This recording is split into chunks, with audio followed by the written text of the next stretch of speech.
Kevin, you look like you have a thought. No, I was gonna try to bring it back, but I was gonna sufficiently give you enough air to hang yourself, and then bring it back to Outlander. But I feel like that first. I mentioned like I think the last 3 episodes have a legitimate thrust to them, but like those first 5 episodes, outside of the Ian self-contained episode, there's a lot of stuff where it's like, let's just introduce something and then either resolve it quickly or it's just really boring and you don't care. Well, maybe this is when we transition to episode 2 because you're trying to tell me that corpse sits up in middle of funeral was boring? Yeah. How dare you! Here, you know what? I don't entirely disagree with him. The gentlemen stand up for each other always. And I'm gonna assume it probably. I'll find out because I think I'm gonna end up. This is the book people will force me to read, but I think not this one. It won't be this one. It comes across when watching it of like, let's put in something kind of fun, and it's like, meh. I think I agree. It doesn't feel. I don't know. To me, it didn't feel like. Maybe it's because I think you had teased it for a while, but it didn't feel to me like it was interesting. It wasn't. I wasn't really surprised in a weird way. It's like I felt like, hey, here, let's do this moment of levity because we're going to be doing all this other stuff.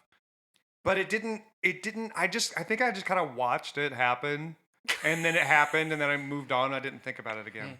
It definitely. I feel like they played the like it's a funny moment music like 7 minutes too soon. They did do a little bit of the punch and kick and fight shit, just a little bit. It was like.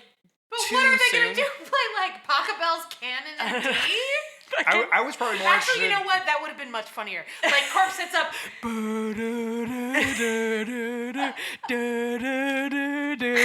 I think the most interesting part of it was probably the Sin Eater was kind of interesting. Yes, I was obsessed with the Sin Eater. That thing is interesting, but as far as like a comedic moment or whatever. You're like, wasted on me? Yeah, kind of. Oh, bummer. All right. I mean, I have to admit, I like any time that Roger is incredibly uncomfortable or in a weird situation. Great. So the first couple episodes of the season are great for me in that regard because it's all like, guess what, Dad-in-law? I brought somebody new to the Ridge. And Jamie's like, I'm sorry, who? You let who in here? You let who? That's right. He's the one that let Tom Thanks, Christie in. Roger. Yeah, no, but I'm going to defend him on this. It's not like Jamie was like, here's a list of people you can't No. have. He doesn't. You're correct. He was not in the wrong. I'm just saying I enjoy when things make Roger incredibly uncomfortable. Yeah. It's a hoot every time. It is a hoot to see him be uncomfortable, and he does get a lot of uncomfortable moments. Yeah, I was gonna say, isn't that just kind of his like state of being? I mean, yes, actually, yes, yes, it is. Well, it's like Tom Brady forgetting his chapstick. Yes, it is. Oh, I love it. Please just inject it directly into my veins. It's great. Did you see? No, I'm not even gonna do that. Okay, so. Episode 2. What was? Episode 2, uncomfortable things. What was my? Is this where the Fisher folk come for real? And do we meet Tom Christie's daughter? Oh no, this is the funeral one and the boob magic one. Yeah, boob magic. Right. And Jamie begins work as an Indian agent. Oh yeah, when he decides that if he doesn't do it, fucking shit-town brown clown is going to do it, so he's like, fuck it, I'll do it. Oh, is that all one episode? I knew there was the episode where he decides not to do it, but I thought it was a later episode where he decided to do it. This is when he decides to do it. No, episode 1 is when he decides ultimately that he's going to do it. Episode 2 is when he starts it, and he shows up, and then, we want to have sex with you. Yeah. Oh, right. That's right. Mm-hmm. Yeah. Yeah. Great. Yeah, I don't know. I mean, I don't love that either, but I thought it was kind of funny, but it was because the women were choosing to come to him, like they wanted to bone him. Well, understandable. And I was like, that's funny. None of it, once it was clear what that situation was, again, nothing surprising happened. Like, I could have, like, just imagined how it would go. And it would was it like surprising when he rode back onto the ridge and immediately had sex with his wife and said, I want to have my cock inside you? No, like, you don't hear that on television that's very better. often. But that's not the scene in the tent. In the tent. Yeah. Mm-hmm. Well, I mean, it's there to kind of lay the foundation for later on when he's accused of, from, that obsession storyline where he's being accused of having an affair. Or being, I guess, sleeping with Mulva? Like vulva? Mm-mm. Is that her name? Is that her name in the book? What is Her name is Malva. Malva. Malva. Malva. Like mal, like Mal, bad, like which bad. is a little bit Like stupid. bad va. That's a bad va. The worst kind of What? I don't know. I They're have off no the idea. rails. Okay. Yeah, so that's not the Brotherhood of the Wolf episode, but the one where he's the Indian agent, Grizzly Adams is like an asshole, but then later on helps them. So I'm not sure what I'm Allegiance is supposed the to. name of this episode. Not sure what I'm supposed to think of And Grizzly then Adams, but Marsley gives birth Yes. to Henri Henri Christian. Oh, right. Henri Christian. Was he? Wait, did Roger give him the name Christian when he Mosesed him and he got him out of the river? Or Maybe because wasn't he kind of trying to prove something to those kids? I remember they named him Henri, but then Roger's like, let me just fill in the gaps here with a middle name because for yeah. some reason I can. I think maybe he did do that.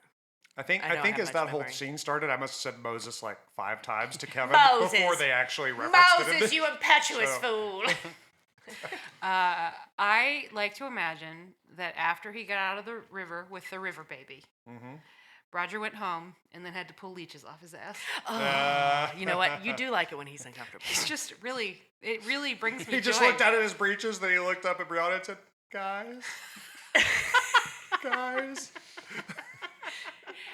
Recently, Neal and I watched, what is the name of the Channing Tatum? she's referencing. I know, Stand By Me. Jungle. No, I'm referencing Stand By Me. You're referencing not Jungle Cruise, but it was the fucking Lost City. Weren't you referencing Lost City? No. Where I Channing just Tatum wanted has- him to take. I mean, I'm familiar with the movie. He was in a river. It was oldsy times. Yeah. He was gonna have leeches on his ass, and then he was gonna have to pull the leeches off his ass. I thought fast you were flowing. specifically referencing No. Lost City. Lost City, that scene is Sandra Bullock, first of all. I know I'm derailing. Gifted physical comedian. I am derailing this conversation, but it is important to me. Kevin, have you seen Lost City? Okay, great. Sandra Bullock is so fucking funny and has always been so fucking funny. But the scene where she is pulling the leeches off of Channing Tatum's body is great. And then when he turns around and shows her his dick and she goes, you know, you just never know. And then, you know, and then you're happy. And then I'm just like, oh, she's so funny. For me, the moment where I had that reaction, and I love that scene too, but for me, the moment where I had that reaction is when she's getting out of the hammock Trying really slow. in that jumpsuit. Yeah, that shit But was I will funny. never forgive that movie for not doing Oops, There's Only One Hammock. Like, they tiptoed up to Oops, There's Only One Hammock. They both got in the same hammock. Yeah, though. but then they didn't have to fuck. You're like, right. that's the thing. The Oops, There's Only One Bed only works if then they, like, have to snuggle for warmth and then, oh no, that's uncomfortable right. You love boner. An Oops, There's only one bed. I Yes, love that's her favorite Oops, trope. There's Only One Bed. yeah, It's that's the right. best. I mean, it's great. It never fails, except for this time. Yeah. Why? Because come on, there was no way that Channing Tatum didn't get a boner when he was sharing that hammock with Sandra Bullock. That's probably true, but he also respected her enough to not Oh yeah. mess with her. Oh, believe me, I don't think he'd be messing with her. I'm saying Sandra Bullock was. Had seen that wiener. She's already Yeah. seen the hog. All right. Yeah, there. she's already could seen it, I die guess. at maybe any you're like, moment. whatever. At any moment, they could die. But then she's still in the jumpsuit. Oh, so, yeah, like, man, the trying to fucking- get out of that jumpsuit in the hammock, she'd have to actually get out of the hammock to take the jumpsuit off and then get back in the hammock. I think he'd rip right through it. Whoa! But then that ruins the motorcycle storyline. Anyway, Pat. Yeah, you're right. All right, let's return. Let's return. I did just have to say that, though. Yeah, no, You guys I- should watch Anyway, it. that movie's better than Jungle Cruise. Yes. Yeah. Absolutely. Oh, yeah. Well, that's because it's basically Romancing the Stone, which is a fucking hilarious movie. Yeah. So that's Allegiance. Marsley gives birth. Jamie, two ladies. And Roger pulls leeches off of his ass. And Ian makes up with his brother from another, right? A little bit. Is this the Yeah. episode with the drunken Scotsman? Yeah. No, because they haven't. No, that's later. That's when No, they that's go Grizzly back. Adams. Oh, that's when they go back? Yes, that's when they go back. So episode 3, Temperance. Fergus worries about his new son's quality of life when the baby is bullied by superstitious Protestants. Claire performs surgery on Tom's hand. Yeah. See, that stuff's good. Not the first part. I don't care. But the Tom's hand stuff. You that really stuff's do like the awesome. fingies. Yeah. This is, I mean, I'll always remember season 6 as the fingy season. That's what you're gonna remember. That's how I'll categorize it in my Okay. brain. Yeah. Tom Christmas and his Let's Jolly talk Claw. about. I can't believe this. Mark Allen Jones. Must be Jones. Jones because he's Mark so Lewis fucking Jones. Welsh. He is Mark very Lewis Welsh. Jones. So Mark Lewis Jones, I don't know who this is. who played Tom Christmas. Okay. Okay. Yeah, I remember him. So, Dude, that dude is Welsh as fuck. gentlemen, please discuss what you think about this performer. Yeah, let's start in on the Tom Christie talk. I've been going at it. You go for a minute. No, I want you to keep going at it. No, he's good. I mean, it's the I don't know. You get that vibe pretty early on that you're like, oh no, they've killed off last season. Is last season when they killed off Stephen Bonnet? Whatever. It's like, okay, now it's every 2 years we have to get a new big bad. So, is this guy going to be introduced? And then you realize along the way that like, no, he does a really great job of being like, I'm firm in my beliefs, except I'm being challenged to grow in them a little bit. And that has me reassessing things down the line. But at the same time, there's probably some deep dark shit we don't know about that family. I'm so worried about it. I mean, I'm pretty convinced that he was the one that lit the torch to burn his witch wife. There's something going on with and I'm sorry, Vulva, that was her name? Malva. Melba. So I'm concerned about who Melba actually was the father of that child. Yeah. Because I think it's coming from inside the house. I do. I'm so worried because I like his performance so much. I find his character so interesting. I'm terrified that we're going to find out something completely irredeemable about him. Do you think it was him and not her brother? It could be the brother, but also why is he beating her with a belt so much? Like that whole fucking situation is already kind of irredeemable. Definitely irredeemable by modern standards. By those standards at that time, I don't know. It seems bad.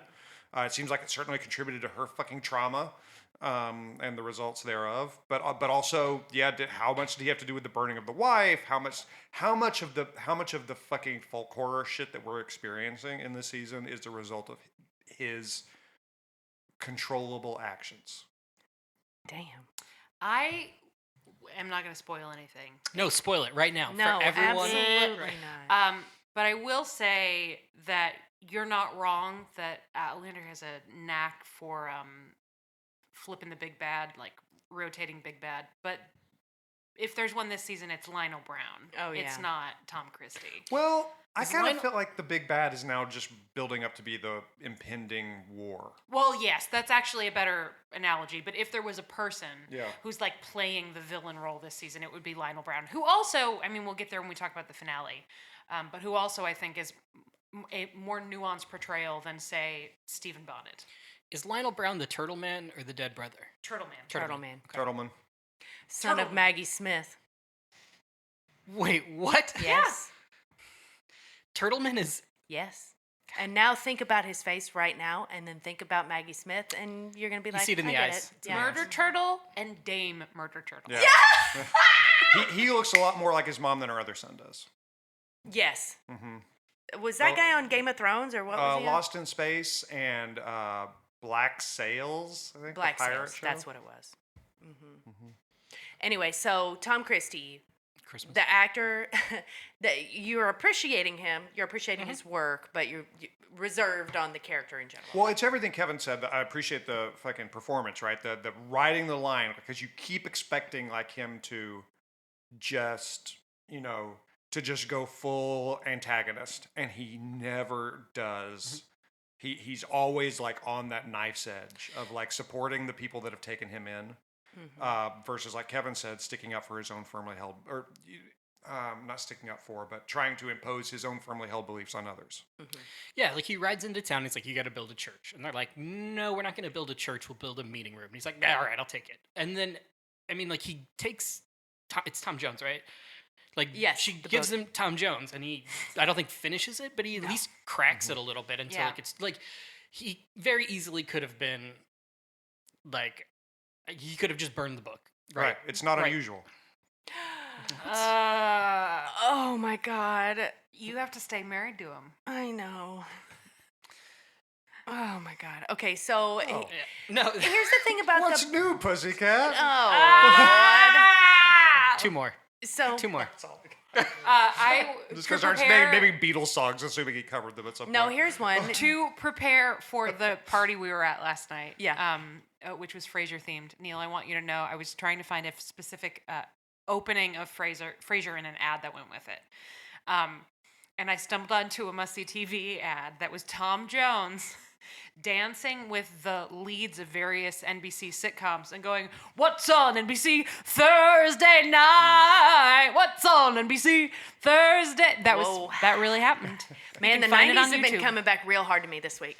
Like all Anyway, over me. Julie, please continue. I was gonna make another Tom Jones joke, but I don't think I can. I ate them all. Yeah, you ate them all. So here actually is what I'll ask. So because you're questioning his background or like how far his beliefs and everything go in controlling his actions, and you're like, maybe he lit the fire, but then he literally tells Claire he knows she's not a witch. So I think he doesn't have that superstition That's stuff. true. He makes a point of being not superstitious. But he does probably hate women. But I don't think that he believes in the like occult shit. But he did see his wife hanged. He did see a person he was married to hanged for this. So I wonder whether or not he felt that way before and then after the event was, oh no, she's just a person. Yeah. Like, There's very little I can say without giving things away. What I will say is I think one of the things that I like the most about the way that the show has depicted two of the three Christies, I'll say, is that it would be really easy to get the vibe you're going for without actually being thoughtful about it. And that would have been incredibly frustrating for me as a person that is aware of the complexities that are in this storyline in the book. And in Tom's case, the easy thing would be, oh, well, he's a hateful bigot, but maybe he's really got feelings. Whereas this, I feel like, bigot with a heart of gold.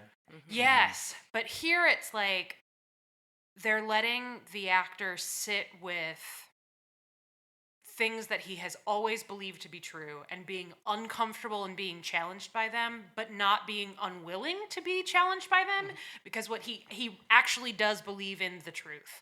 He's not saying that he wants the truth as long as it's only his version, which is something we see a lot of right now. Hiram right? Crombie or whatever. Yeah, but he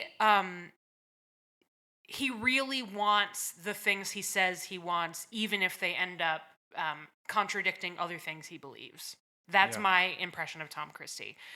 He's wrong, but he's not. He's wrong and he's stubborn, but he's not stubborn about being wrong. Mm-hmm. Right.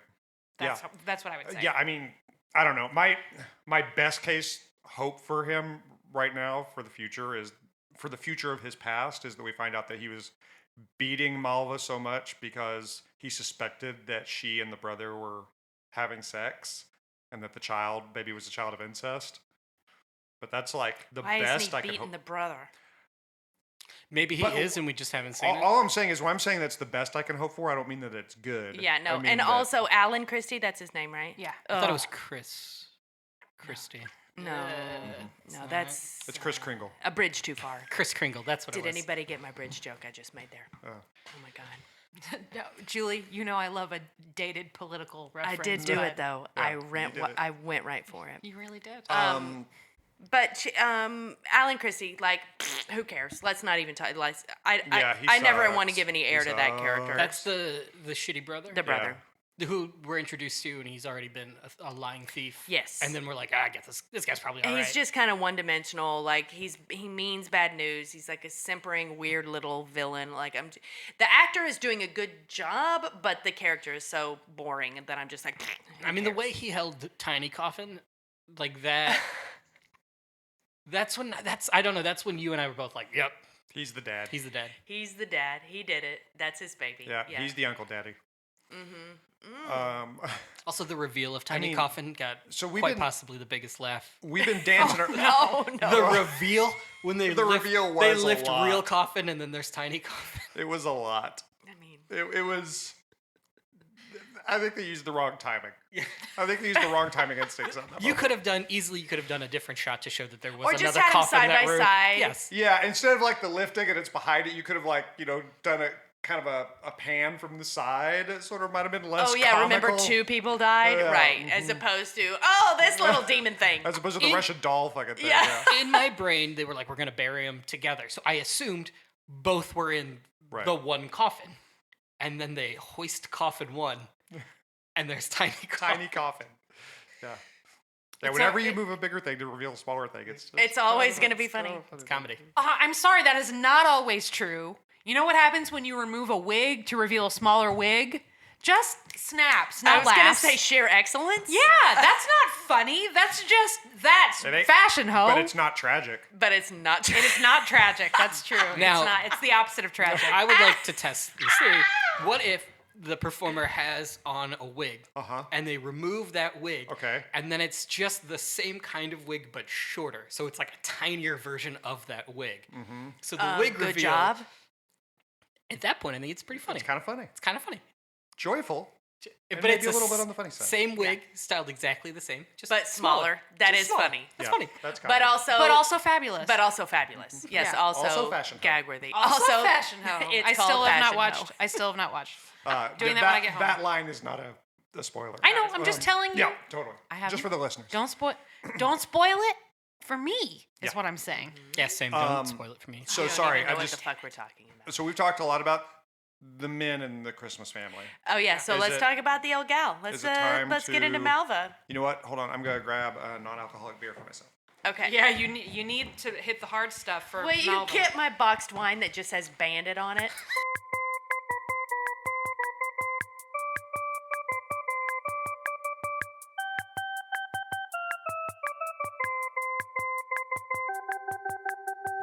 Are we still So recording? Yes. Do we have anything else about before we get to Malva? Because we're still trying to go episode by episode, right? So, because the next We're an episode hour is in. Ian. So maybe we do Ian and then, The entire Malva storyline ending out the season. well, because we've got Ian and then we've got Flora McDonald. We have the episode where it's like, remember all of these people. Well, we have the episode where all the ladies go out to the gazebo to blaze one up. That's remember all Well, these people. yeah. Let's hit Brotherhood of the Wolf or whatever real quick. Yeah. So, So Ian- nothing else about Tom Christie hand surgery, Sad Fergus, nothing there. Great. Okay. So Hour of the Wolf. When visiting the Cherokee, Ian encounters a man from his past who dredges up painful memories of his time with the Mohawk. Jamie meets an Indian agent who challenges his convictions, That's causing the him one. to reevaluate. Yeah, that's the Grizzly Drunky Adams, McDrunken. Drunk. Yeah. Yeah, so this episode was fine. It was fun to finally get, fun is the wrong word. I was interested to finally see the background for Ian, for what happened with him with his time with the Mohawk.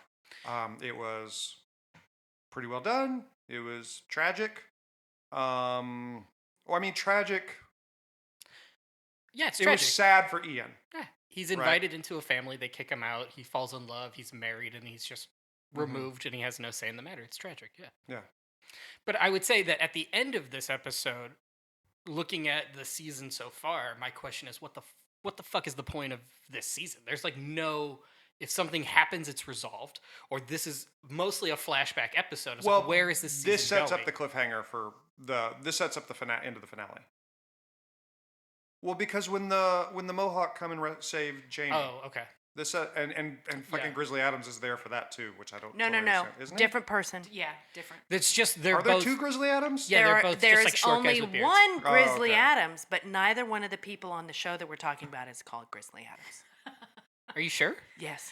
I don't think that's right. We hit pause on Amazon. And it No, popped up. the It's like person Grizzly. who shows up at the end of the season is the guy that Claire had to do surgery on at the party. John Quincy Myers. Yeah, John Quincy Oh, Myers. The we were drunkie. calling that guy Grizzly Adams in a previous Dudelander as well, and Yeah. I got it confused with the drunk Scotsman. Drunky Yeah. Mick Scrooge McDuck. Oh, Angus McDuck. Yeah. Yeah. mhm. Yeah. Angus McQuack. I think actually. John Quincy Myers is, oh no, I got attacked by a man dressed as a bear. Man, bear, pig. Mm-hmm. Okay, so yeah, I generally like this episode. I don't know if I have much to say about it beyond that. What do you think about John Bell?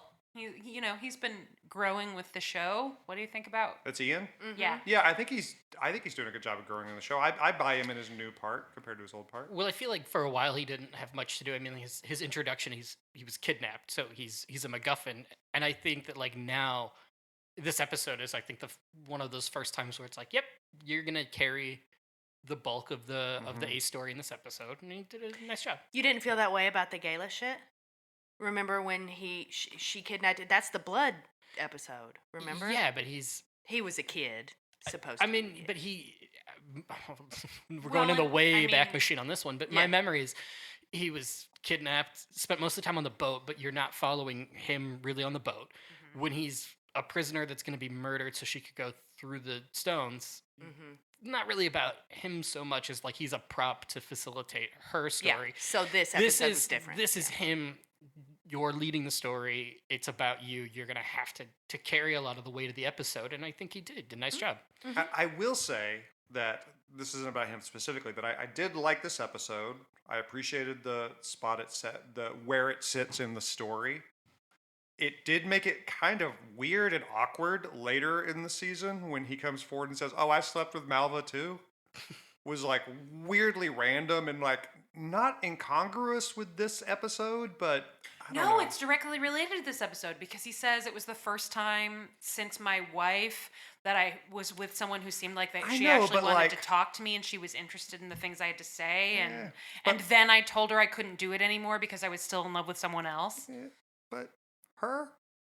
Hey man, her has a magical force. I guess. No, I understand.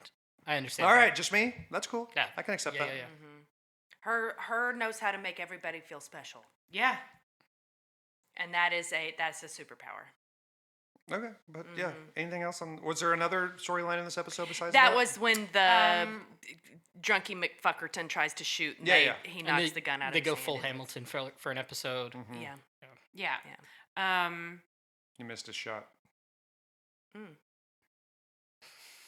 I've never seen Hamilton. That's like a Hamilton reference, right? Yes, I know. It's because there's a very easy Hamilton joke you could have made there if you've ever made any effort to engage with one of the biggest pieces of pop culture in the last 10 years. Anyway, he did not throw away his shot, is what you meant to say. But he did because he missed. No, he didn't miss. He missed because Ian made him miss. Yeah, he missed his shot. No. If we indulge him, this will go on for an You hour. know what? Fair. You're right. That's a You're fair right. point. Let's move on. That's a fair point. Yeah, Okay. I'm happy to live at this moment. Okay. Yeah, so it's Jamie being like, "No, you're a corrupt piece of shit." So, no. And then then he reevaluates his Indian agent status. Right, because he Plus, doesn't he'd want heard it to that be Lionel Turtleman Brown. might take that. Well, that spot comes- too, that right? comes later. Oh, that's later. Okay. No, Turtleman, this is earlier. Okay. He agrees to do it because he heard Turtleman might take the spot. Yeah. Oh, right. Yeah. Okay. So, episode 5, Give Me Liberty. Claire and Jamie experience the rising tensions in the Claire and Jamie experience the rising tensions in the colonies firsthand when they attend a loyalist event in Wilmington in honor of the Scottish heroine Flora MacDonald. Okay, so you get to see Bonnie Prince Douche with the bonnet on. This is right. This is Remember These Characters episode because this is Aunt Jo. Aunt Jo comes to town. Bonnie Prince Douchebag, Coin Face. This is the episode where it's like, Remember when? yeah, you guys used to like all these characters. We'll give them to you one more time, and that's it. And then people will go get high in a garden. Mm-hmm. I did like the Bonnie Prince douchebag flashback. That was super fun. I love the moment when she's looking at him and she's like, "Oh, really? Okay, you suck. Let's get you off He was this not island." a leader of Yeah. men. Yeah, which is really quite a sick burn. It is the shadiest of all things. And it's very Midwestern. Yes, it is. It's a Yeah. little bit bless his heart. It has big bless his heart energy. Yeah. Is this also the one where Jamie gets involved with the revolution? Yeah. Yes. Is And this then the there's one the tar and feather attempt. he has the hilarious Oh, pool yeah. scene at the end, the snooker yeah. scene where Yes. he's like, "Do you want to join?" And I'm like, "Sam Ewan, where has this energy been? Forever. Bring it in." He was so funny. Yeah. Well, they don't give him opportunities to do No, that. not really. often. Well, he does kind of. This character is so. I'm gonna get up on my soapbox here. The character of Jamie is so important to so many people and represents kind of this weird archetype of like masculinity and everything that it's really easy for a lot of people to not pay attention to the other sides of him, like what an incredible listener he is, what an incredible like translator of human emotion and like all this shit, because those aren't necessarily read as masculine traits, blah, blah, blah, blah, blah, whatever. But Which are all in the book. This is all Diana Gabaldon shit. Jamie in the books is very funny. Yeah, and so when he does get a chance to be funny and is good at it, I'm like, they should do that more. Yeah. Let Outlander be funny. Yeah, believe 'cause it was a season 3 battle cry for us. That's right. Hashtag make Outlander funny again. Because when he is... No, it was never that. It was hashtag let Outlander be funny. I would never have made a fucking Mago. Oh, you're right. Never. Gross. Mago. But in that moment, I'm reminded of, he's gotten so much better. You say this, and I have an I just want him to be funnier. I have an actual thought on why that's the case, and I think that it might not be true. Go on. And not in the way you think I'm about to make this argument, but I think that he now has the character of Jamie has aged to a place where he is not piss and vinegar Jamie, where he's going. I mean, the way that the season ended, that's kind of what they're setting up. But he gets moments now of he's a father. Mm-hmm. So you see those moments now with him and Fergus, and you get, wow, this is a really great listener. He's engaged. He cares. With Ian. You see this stuff now, but you didn't see it in Scotland when he is like every 17 or 18-year-old part that is written where he's just an angry man who wants to fucking fight. You don't get that range, and you get more of it now. So I sometimes challenge that thought that he is much better now. I think that the character is written in a way that he has more shades to him than just, I'm going to go storm a castle and fight. Because if you think about those moments earlier in the run of the show, when he's with Blackjack Randall, and some of that trauma that comes after that, you're like, wow, this is a really great moment for him. This is something I didn't see coming earlier. It's because it's not what he's pretty much forced to do by the storytelling elements of the show. That's my theory. Guys, Kevin made a valid point. Yeah. Good job, bud. Now let's all get drunk. We're both on the board now. Remember when we used to gather and just get shit-faced at these recordings? I mean, used to. Cheers, bitches. Drinking an Arnold Palmer, a diet Arnold Palmer. I'm drinking a bubbly, but I'm also stoned. I am now drinking a non-alcoholic wit beer, which, Shumi, I can't wait for you to try this one. This I'm waiting to open it when we get to Malva. Okay. Oh, yeah. I mean, So- like, does Malva take us into the last 3 episodes, like, literally? Like, Yeah, if I mean, just... we have obviously skipped a bunch of smaller Malva stuff. It's just that this is when we're going to start talking about the big shit. Sorry, before we get there, this is a question that I asked Neal, but I don't think either of us could answer because we just didn't care enough. One of those twins couldn't speak for a while, right? Like, one of those twins wasn't able to talk. Is that a thing? So there Okay. was like an inflamed something yeah, she had situation, and she had to do surgery. Okay, because when both of them were talking, I was like, I don't remember this being right. Also, one of them It was rushed, I feel. is deaf in one ear because of the abuse that they suffered at the hands of Mr. Beardsley and from the House of Horrors. And so, in the book at least, talks loudly. But yeah, for the double husband hijinks, they conveniently made it so that Keziah and that did feel a Josiah- little, like, rushed or forced or something. I agree with that. They simplified that particular issue a little bit. I don't need to talk about anything else in that storyline Okay, other great. than both dudes can now talk. All right. Yeah, that's it. You don't want to talk about the hilarious camera shit? Did it ever make you laugh at how corny it The was? hilarious what shit? Camera shit. Oh. Like when they would turn around and they would be walking away and one of the people would very clearly not be that actor. Like that shit. Oh, it's like manna from heaven for me. It just makes me laugh every time. I'm like, oh, come on. Why even put the shot in there? Like, nothing. All right. All right. Malva. Here we go. So now we are in. I'm going to read the thing. The world turned upside down. This is episode 6. The best episode. The of the season. episode. A dysentery epidemic spreads on the ridge and Claire falls deathly ill. She is almost recovered when the Christies arrive and drop a bombshell. As nefarious rumors spread like wildfire on the ridge, tragedy strikes. Yeah, and this is the peak of the folk horror thing, but it has been building. Yeah. With her just weird vibe. With Malva. And Claire's weird, like, dissociation with the ether and fucking Browntown ass clown coming to visit her, too. Like, yes. that's all part of Well, it. I'm gonna go ahead and say this because I'm just gonna hold and say it. So the ether thing has been what it's been all season. There's been good stuff. There's been bad stuff. Well, it's There've all been it's all been highs good. and There have been lows. highs and There's been lows highs. and naps. Yeah. Many naps. The one thing that I didn't buy related to all this is that Claire is smart. She is a medical doctor. She knows, not only does she know how ether works, she invented ether, literally. So her thinking that she might have, even for a moment, have gotten up and done all that stuff while she was high on ether doesn't fly for me at all. They have an entire scene earlier in the season where they knock out one The of those twins, twins yeah. and Lizzie. No, Mhm, yeah, yep.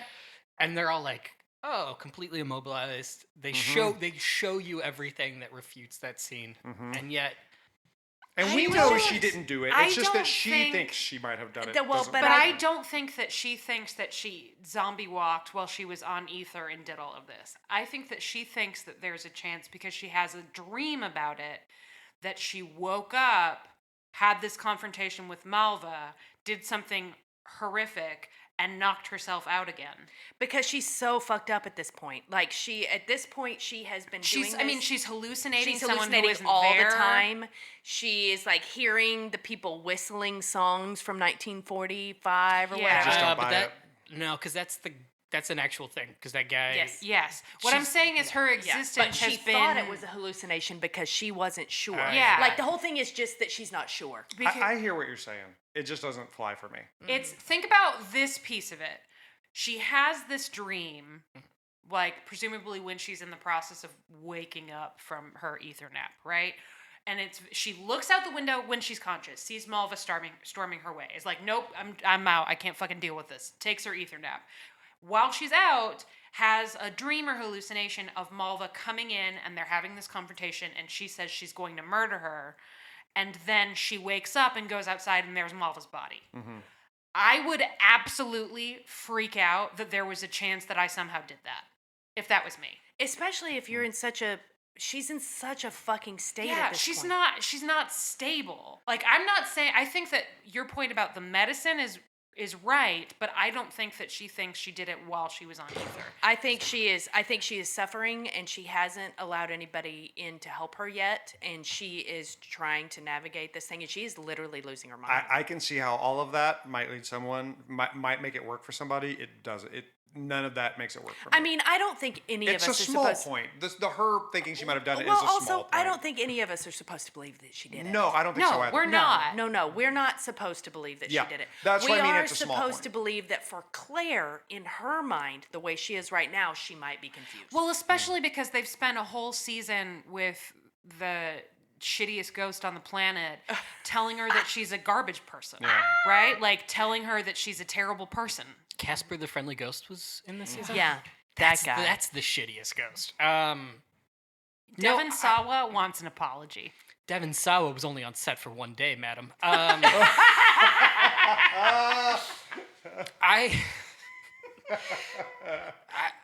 kind of agree with Neal. Like, if there isn't that, if I, as an audience member, don't for a second believe that she actually murdered, I have a hard time being like buying into the like frantic nature of her running around screaming that she might have done it. I don't know. But again, it's a small. I'm sorry, I didn't mean to derail with this.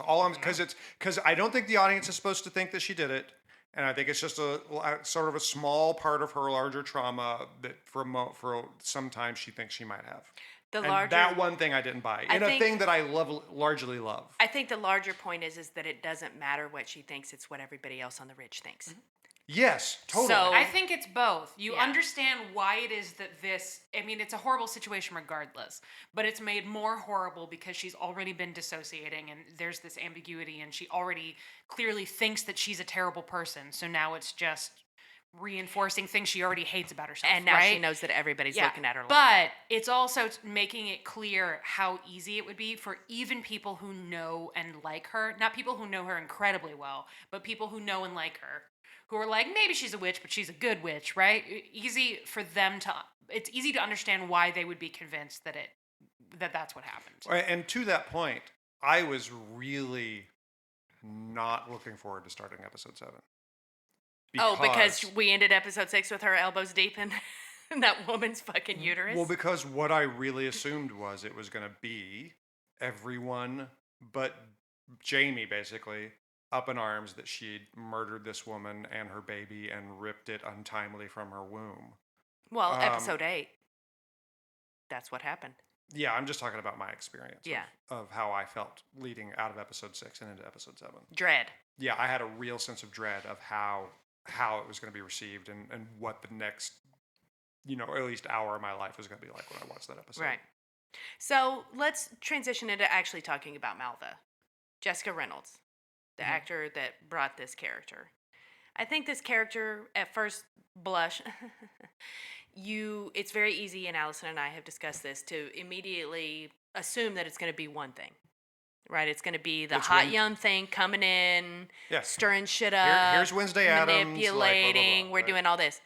But then it ends up being a little bit more interesting and a little bit deeper. Just like her father, there's something else, and we don't really get to see what that is. Mm-hmm. But and the actress, Jessica Reynolds, really fucking nailed it. Mm-hmm. So tell me your thoughts about Malva Christie. I had a really hard time. Christmas? Yeah, Yes. Christmas. I had a really hard time not comparing her to Allie Larder in the movie Obsession. Oh my God. Oh, I hate you so much. Have it. Yeah. It's I think they try to bait and switch you, right? Like Tom Christmas is going to be the bad guy because Tom Christmas beats his children, and he's his child. His child. Well, from what we've seen, his child. Yeah. Okay. But then you think, okay, I'm sorry, am I saying this right? Melba? She's trying to study with Claire. Claire Disrespect! Trying to teach her. So you start to think like, all right, maybe she's not going to be the big bad of this season. But I really, the moments where they start to like layer in that she's manipulating or screwing like 10 dudes on the ridge the same time, I just didn't care. It wasn't until that episode where she like walks in and is like, that guy he put a bun in my oven. What are you gonna do about it? That kind of stuff. That I was like, all right, now I'm slightly engaged in this, and to see her to then go back and be like, yeah, all right, she's playing everybody against each other for what end? To be with Jamie? That's just that's just the plot of Obsession. And making the connection from the fairy circle thing in the woods and the seeing her fucking with the dead guy's fingers, and then oh my God, everybody got sick. Oh my God, she poisoned them, and then like not everyone. No. She just I poisoned. understand. I understand, but you know what I mean. I don't see her dragging I forgot what I was saying. a buck into the water to be like, this will get everybody. Yeah, no, she didn't do that part, but she did definitely take advantage of that happening to make her father and Claire sick. Yeah. Mm-hmm. But so a smart young woman in a time where she was trapped. Is it like a promising young woman? Yes, sure. Absolutely nothing for her. And so she decides to try to change her circumstances in the only way she can really see how. And then I guess it ends. Really bad. I guess that's what it is. It just, to Kevin's point, like you're set up to, what you expect is going to happen is that in Claire's tutelage of her, she and Claire are going to grow closer. She's going to start to see Claire as this mentor figure, this teacher, and she wants to be more like Claire, and that's going to create friction between her and Father Christmas, and that that's going to be like this major plot point of conflict between the Fisher folk and the Ridge. And then it turns out not to be what fucking happens at all. Well, except really that it's refreshing. what does happen is an outgrowth of that. What does happen is, because of her relationship, everybody believes that Jamie impregnated her, and then there's this whole thing that makes it way easier for those people to believe that Claire killed her. Right, but it doesn't end up being a conflict point with Tom Christmas. Yeah. Right, it doesn't because he knows. It doesn't become you stole my daughter away from me. Yeah. And taught her to be, a liberal progressive snowflake or whatever, right?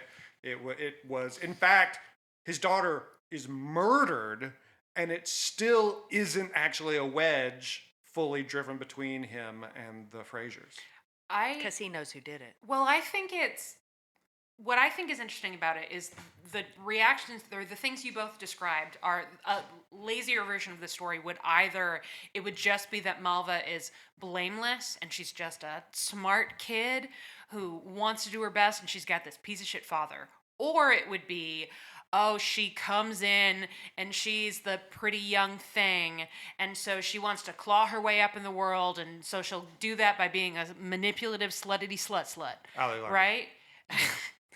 And instead, it's neither of those things, and also both of those things at the same time, because somebody can be intelligent and thoughtful and genuinely interested and have genuine admiration for someone, and also be manipulative and secretive and terrifying. Like, those aren't mutually exclusive. And she sells the shit out of it. Yeah. That scene where Claire comes to the camp. It's my favorite scene of the whole season. And has that conversation with her, and the conversation is going one way until her brother comes out, and then she flips it all the way around. It's like it's so good and also so mysterious. Yeah. It gives you more. It reveals more of the depth of the character, but doesn't actually really give you more insight into her motivations. Yeah, exactly. Which is really cool.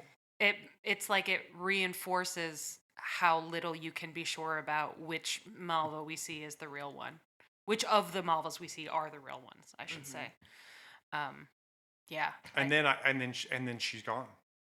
And then she's fucking gone, which I just have to believe that we will get more of that character in future flashbacks. I'd like if we didn't, because I think it's really impactful that she came in and then just blew everything up and is gone and done. Because I know that I think it's the first episode, or is it episode 7 or 8 that starts with a flashback of her testifying that it was Jamie. Yeah, that's episode 7. Yeah, and I was like, we don't need this anymore. Like, let this person be done. Like, I understand it's a time travel show.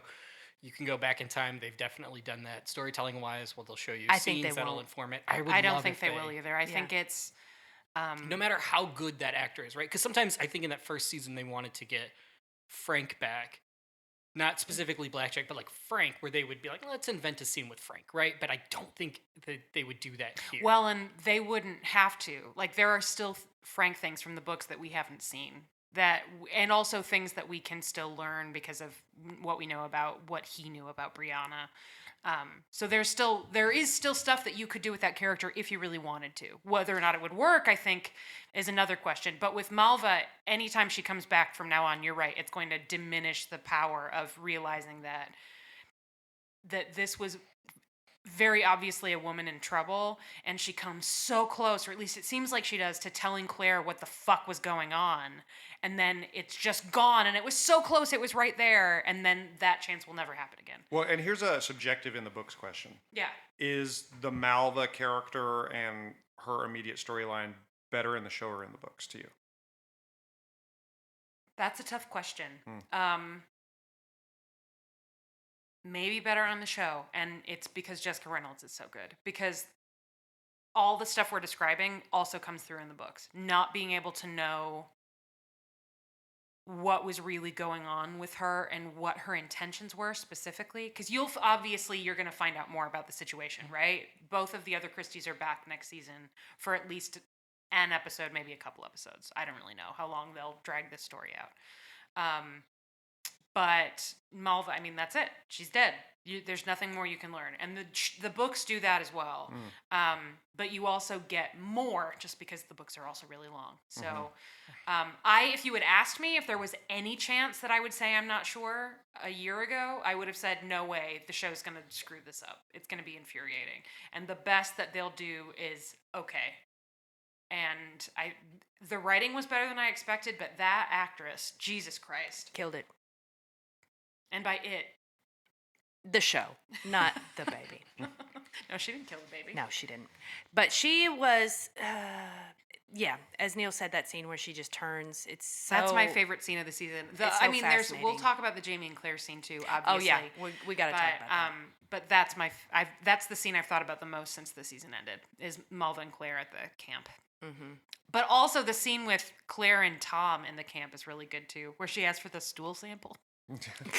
Well, That's the first monk. Yeah. so outfit. I mean, I know we've kind of gotten to the apex of Malva's time on the show, but we've kind of been talking about her, around her, or about her through this whole episode. Mm-hmm.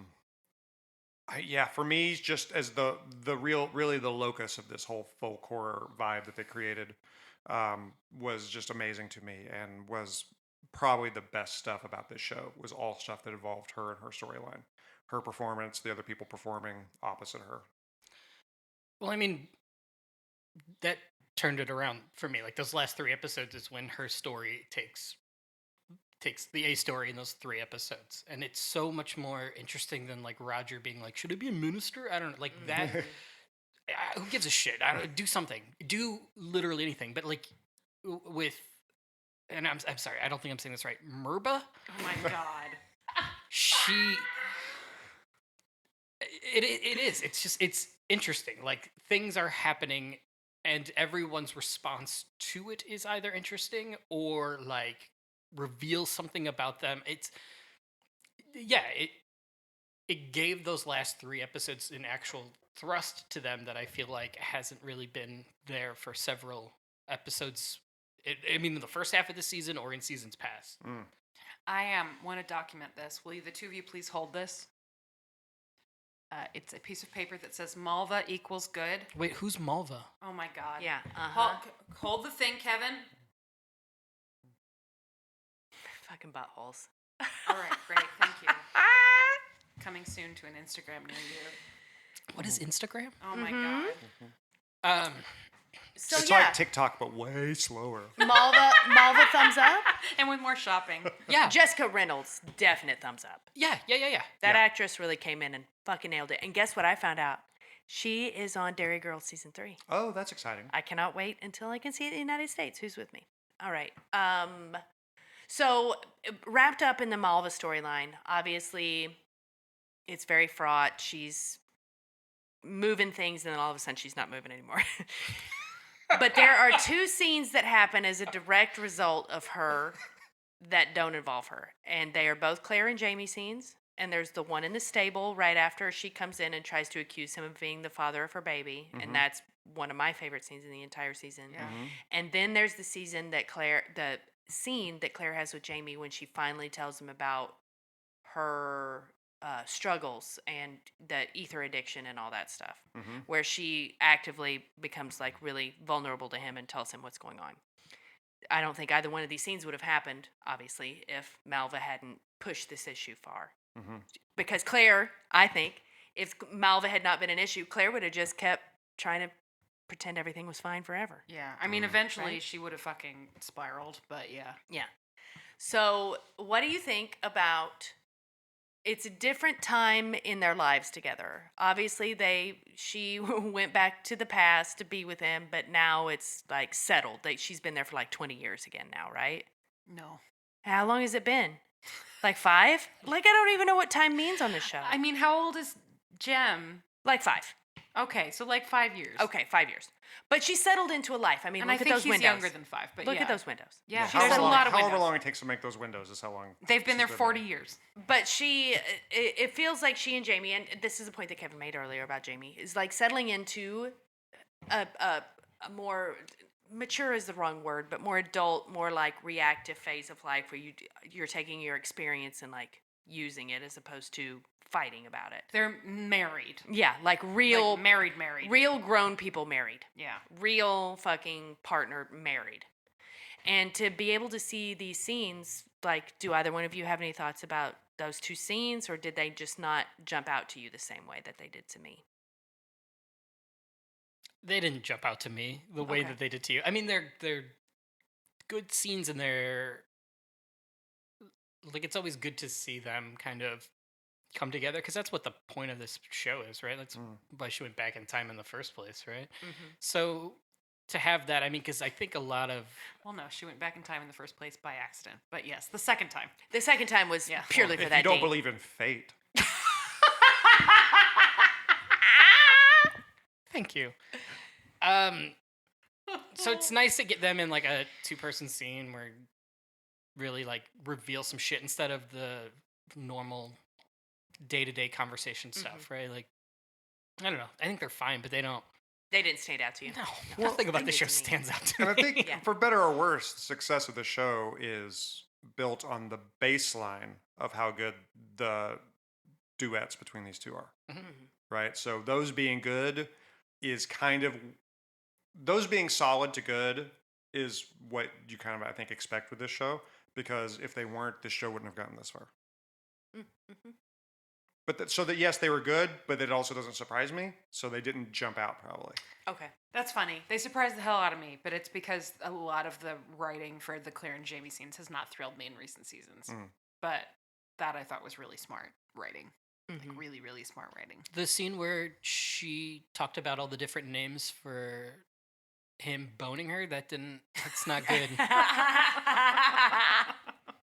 That's not good writing. I mean, Oh boy. it read like an article out of the back of I did, you know what, I did really like her remembering seeing him and Milba at the window, and then kind of not full on accusing him, but sort of saying like that there was some of that was good, because it could have, again, lazier show.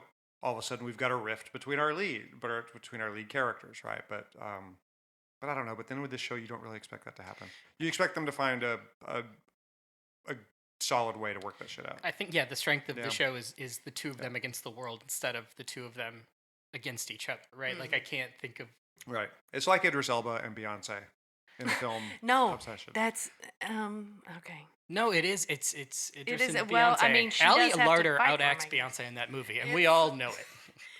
I think it's like Idris Elba and Idris Elba's lack of genitals in the movie Cats. I thought you were going to say Married Sonic forever 2. in your mind. Also Sonic 2. Sonic 2, also Sonic with lack of teeth. genitals. I was Sonic looking. 2, Back in the Habit. It's like, where's Oh my Knuckles' God. hog? And I Sonic couldn't see 2, it. here we go again. Okay, so Yeah. we've done Melva. Oh my god. I don't think I have anything else. So to the say rest or of this around episode that. is the hair cutting, Brianna's spa of relaxation. Well, we've talked about the haircut a lot and how much we like that, but let's go. You know, I'm just gonna say this now. It's called a Claire cut. The best,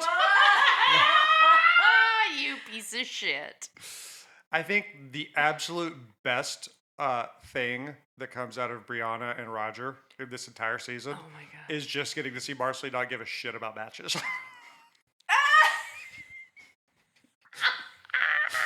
I think besides that moment, I basically have no fond memories or hardly any memories at all of the two of them. Sexual stimulation with a child's toy? That's not... Yeah, well, you know. Vroom, How vroom, fucking bitch. stupid are they that, like, let's give our child future things as toys? Like, just shut the fuck up. Nobody knows that's a future thing. What do you call it? We Until call it a another vroom. fucking time traveler walks onto the ridge and says, "Oh, Why does your kid have an Oh shit, airplane? there be time travelers here. Yeah. That's true. Well, the airplane, I agree. But you could say it's a bird, and the vroom is just a horseless carriage. Uh-huh. A carriage, but no horses. Sure.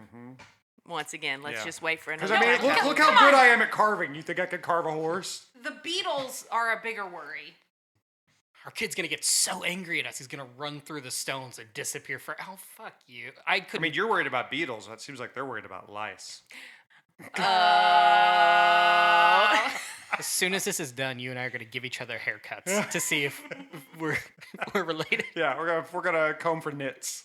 No, comb for fucking birthmarks. Yeah. That's what he's saying. Are we related? All right, so in episode 7, Sticks and Stones, Claire struggles with her demons as a nefarious rumor begins to spread on the ridge. We all knew- Tensions rise as the residents fear there is a dangerous person in their This episode felt like a real placeholder to me. Like it was just waiting to too. ramp up until them. You know, I think taking we're in her, the right? minority, though. The fandom really loved episode 7. Well, because episode 6 was so good. Well, I think episode 7 is good. I just think it's not. It's an entire like hour and a half of. We all know where this is headed. My hope that I was like, God, I wish this happens, and they kind of like touch it on the surface, was that this was going to become a full-on murder mystery. Like, who is the killer amongst us? And you have to call in Hercule Poirot. The greatest detective. I am the greatest detective in all of Belgium. Hercule Poirot. Yes, so I was really hoping That did not happen. Yeah, and that's why it Unfortunately, sucks. it was fine, but we all knew that everybody thought Claire was going to be a witch, blah, blah, blah, blah, blah. Like, that episode, was that, oh my God, they're giving each other the Mason handshake What? again. That's just how we shake hands. Sure. It's just a normal handshake. No, to me, well, so the way that we were watching these, we did episode 7 and 8. Yeah, we Back did them to out back. of order. We did To them out make of it more order. like a Pulp Fiction We did experience. episode 8, then we went back to 2. It was just a dumb idea. But, so we liked did it. 7 and 8 together. So they kind of, Blur. yes, into one very long block of time in my life. Yeah. Come on, you weren't into the road trip scenes? I thought those were great. road The trip terrifying scenes? murder road trip? Wait, are you talking about Brianna and Roger's camping trip, or are you talking no, about Claire in the Sin Wagon. Yeah, yeah, Oh, that's I episode 8, isn't I it? would Yes. not call Yeah. that a You, road trip. you said episode 7 and 8 blurring together. I was bringing. But when Yeah. you said road trip, I was like, oh, there is, because Roger and Bree are Yeah, on there's a road two road trip. trips. Yeah. This is, we're Yeah, being no. carted Yeah. off. Yeah, this is a kidnapping. Kidnapping versus road trip. The line is very thin. And we also don't want to skip the oh no, I'm not gonna make that joke.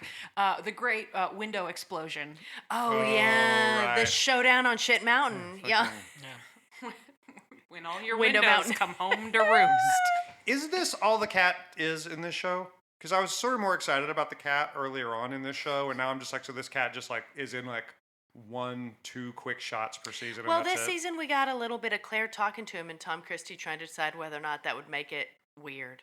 It's for familiar. yeah. Right. It's It adds as a pet. it's expensive to have animals on set. Great. There is more adso in the books, but I mean they just Hard for me not to believe a cat is not hiding under the nearest, armoire or something in that whole situation. as opposed to Well, just outdoor walking cat. through the Yeah, glass. so walking on broken Oh. glass. we were so mad.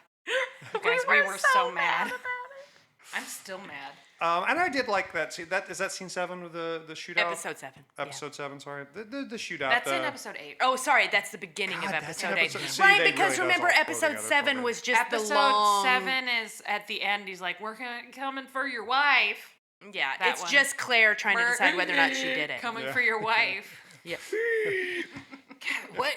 I know you talked about it, but I can't leave here without addressing I don't understand that choice that Turtleman would finish every line and then I don't know. I wanted to shove lettuce in his mouth. It was such a weird I thing think to it's do. hereditary. No. Maggie Smith does not do that. I'm going to slap those words right at your mouth. I think it's a character choice. I think he's just trying to make him weird and gross. Well, it did. I mean, it made me want to smack him in the face every time. It I works. thought it was a docile creature that's going to outlive all of us. Well, That's all I yeah, could think of. through evil. But you know what I do like? It's something I like about episode 8 as Allison describes it as the fun road trip that they go on, is that how it quickly doesn't even go the way that guy wants it to. And it becomes there's no fucking magistrate in this town. And like all of a sudden it becomes like, all of a sudden now he's like in it as well. And he's got to manage a fucking situation. I just wanted to piss off this guy and maybe get his wife thrown in prison. And now Maybe I've got killed, to do but- paperwork. Right. Yeah, totally. exactly. Yeah. But that was unexpected, right? Like, that was good. Speaking of unexpected, Tom Christmas coming along and weirdly killing it. obsessed Killing the with game. what's going on with them. I don't know anything about what happens in the books, but I have some ideas. One of my ideas that he's weirdly in love with Claire. Like there's something about her There's a connection there. as a person, her intelligence, her frankness with Or at least just- with these actors, right? These actors Right. have a good chemistry. in Right. their scenes. And Well, I- and the characters have a lot in common. right, And not educated. in terms of their lived experiences, obviously, but they have a lot of similar traits, I think. Stubbornness with yes. willingness to learn, hot temper, like all kinds of. But what Julie, what you're saying makes me think of, again, this feeling like he knows more about what was going on with Malva's pregnancy. Or that he knows that Claire didn't do this thing, Yes. right? And that one of the reasons one of the reasons he's been way milder about the whole situation and now insists on going along is because he's ultimately hoping that she doesn't end up getting punished for this thing that he somehow knows she didn't do. Right. I just had a little realization about that flashback because Which flashback? The very first one, the Archmere flashback, because when in the scene where Malva makes the accusation, that's one of, I think, Mark Lewis Jones' best scenes, because he's at no point does he react the way you think a father would react in that situation. It doesn't seem for a second like he actually believes it was Jamie. No. But it does seem like he expects Jamie to pay. And I think part of the reason for that is he watched Jamie step up and take the hit for someone to like take the punishment even though he wasn't guilty, because it was the right thing to do and the only option. So it makes sense to me that Tom Christie would think, oh, well, okay, so Jamie's going to pay because this is what Jamie does. When someone is in a bad situation and they need somebody to take the blame, Jamie takes the blame. That's what he does. That hadn't occurred to me until right now. Yeah. See, this season is fucking good. There's a lot of shit to talk about this It's season. a Dudelander miracle. I gotta text Amelia, sorry. Kevin, any last thoughts? I mean, I feel Really? like you enjoyed the season more than maybe the last couple of seasons. Yeah. Just generally speaking. That's cool. Yeah, I mean, I really wish they would have gotten on the boat at the end. No boats. On a boat. Come on, On a boat. You must have liked that. You must have liked that cliffhanger, though. I love that fucking John Bell moment when he says, Uncle, we know where she is. And then boom, bullet through the hand, then through the eye. Yeah. Come on, you're a dude. You didn't like the bullet through the hand and then through the eye? I mean, but I could. You like 2 holes? What? Damn, he can't even come back to that. I can't. I'll take holes when I can get holes. No, but I think the thing that I wasn't crazy about the cliffhanger ending is that to look ahead to next year's Dudelander is it sets up an immediate kick and punch and fight start to the season, which I kind of was like, I think we've maybe gotten away from this. It's like, nope, we're going back to our roots. Claire's taken. We're going to go right into town, a kicking and a punching. Or maybe we'll just have a flashback episode. I would love if it's a flashback and like King Ricketts showed up again and just had nothing to do with the whole fucking season. God, I would love that. Yeah. It's Frank. it's 25 minutes long. Get the guy that looks like Gilf Golf but isn't Gilf Golf. Oh man. He'll be back. Gilf Golf? No. No. The guy that looks like Gilf Golf. Ancestor of Gilf. The guy that looks just like him. Graham McTavish in a wig. Yeah, Graham McTavish in a wig. Not ancestor of Gilfgoff either. Ancestor of Roger. Oh, ancestor of Roger, but Offspring like of Gilfgoff. offspring. Oh, son or grandson? I think son. There you go. Yeah. Gotta get these family trees. I don't know this shit. You guys should get a tapestry in here that just kind of links it all. More tapestries. Nobody make that. Please do not. Listen, that Listeners, is make that. no, don't. That is too much work. That is entirely too much work. If you want to make that, you go ahead and you make it and you sell it to someone on the internet for many hundreds of dollars. If an incredibly intricate, detailed family tree Outlander tapestry shows up at Julie's home, It's over. we will be very mad at you. Please, if you're going to devote that kind of time and energy to a project on that scale, get rich off it. Yes, please. Don't sell it. send it to us. Bring it to the Take Oasis. a picture and send Take it to a us. picture and send it to Yes, us. But and then sell sell it the for original. money. Yeah, And you know what? Let them admire your work. but Yes, don't we want to give them admire your your work. And maybe, you know what? Who knows? Maybe we would even buy it. And then if you want, you could donate the money to an abortion fund or something. That'd be great. But don't just make it and send it to us. Kevin, you can't give these people ideas. They're too generous. They are very generous. Listener, you couldn't see it, but the whole time, Allison had her fingers crossed, and she. What a It's not. Anyway. With dollar signs in her eyes. Yeah. Money, money, hell money, no. money. No. Okay. What were we talking about? We wrap were it up. wrapping Kevin up. was wrapping up. the Final show. thoughts, Jer- Kevin. Jerry Springer, final thoughts. I do kind of hope that they don't. Going back to my initial thought, I hope that the next season is kind of like in the sweet spot of maybe like 10 episodes, all less than an hour, so that we don't have to sit through these like hour and 20-minute episodes. But Still be more screen time than what we had this season. it's true. But I think it's digestible screen time. Okay. The season was better. Just do the whole season of like 50 TikToks. Sure, I don't understand it, but Neal, I'll do it. you've just invented Quibi. Oh. Oh, Give me my money. better season than in the past. Couple, at but least. I do the Best first season since season 2? I don't know about The one in France?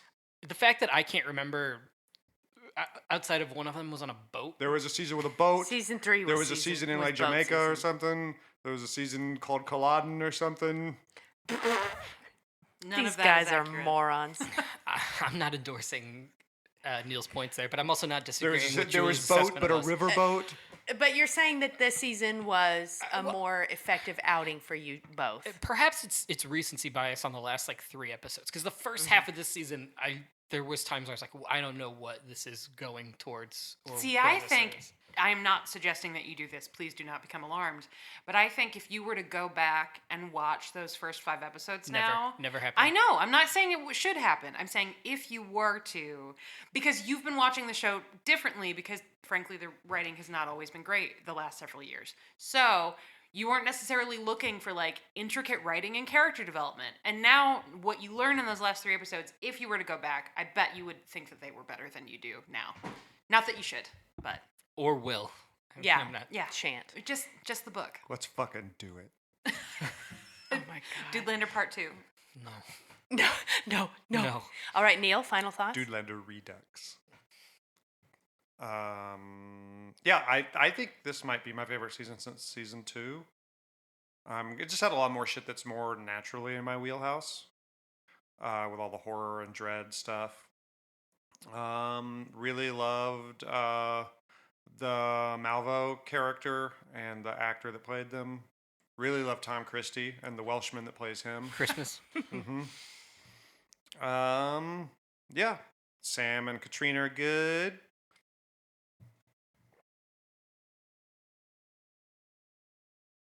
Yeah.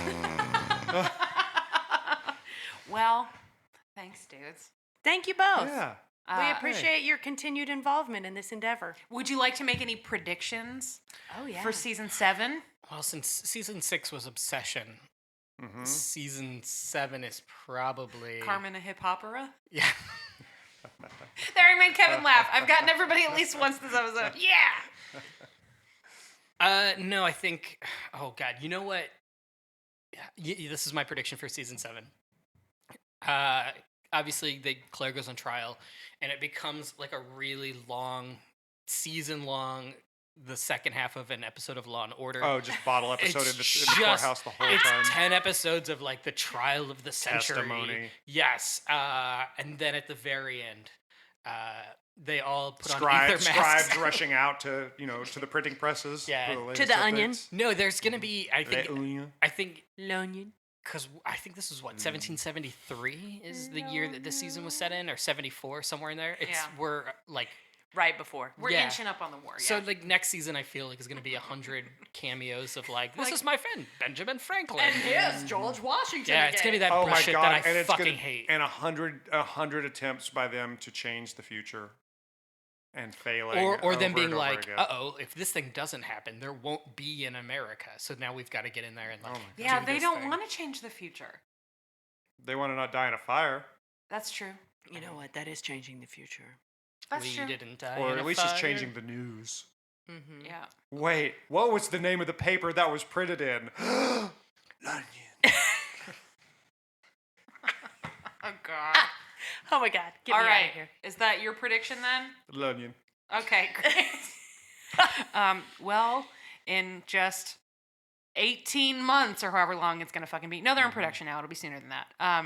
We'll find out when we talk about season 7, and then I'm gonna scamper away and read these names into a microphone later because it's already been 2 hours. Hell yeah.